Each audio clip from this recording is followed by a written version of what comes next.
Art has the potential to increase self-reflection and self-awareness and influence the way people think and behave. The University of Technology Sydney hosted the Living Data Evolving Conversations exhibition, which brought 30 scientists and artists together from across the globe to engage in conversations about sustaining life and minimising the harmful impact of humans. In an effort to create awareness on the issue of climate change, inspired by a scientific expedition to Antarctica, artist and UTS Creative Fellow Dr. Lisa Roberts developed this exhibition to transform complex scientific research into visual works.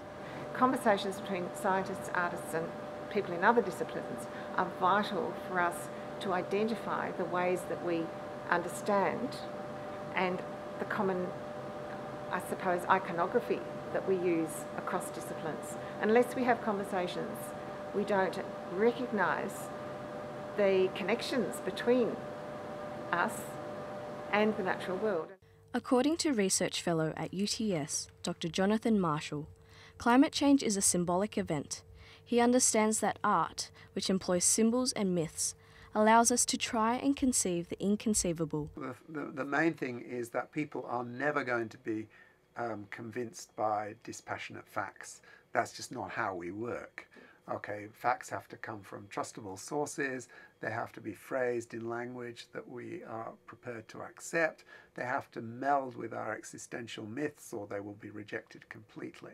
With the artistic process, part of what you are trying to do is to invent new symbols whereby other people can then represent the world to themselves in ways which are actually more constructive. According to the 4th annual survey of Australian attitudes to climate change by the CSIRO, since 2010 there has been a gradual decrease in people's concern for its impact. Professor Bill Gladstone, the head of the School of the Environment at UTS, says there is a long way to go in engaging people with climate change, as many are turned off by how big the issue is. And getting people to change their behaviours requires more than just us giving them the science. We have to be able to reach in to people's attitudes and values and beliefs about the environment and about how they can make a difference. Dr. Lisa Roberts wants to see more artists and scientists engaging in conversations. She hopes this will help inspire their work in looking for ways to make information interesting for audiences. My dream is that we then don't regard art and science as separate or one as more valuable than the other, that we see each other as contributing as ourselves, being true to our natures, true to our passions, to a really, really important global story.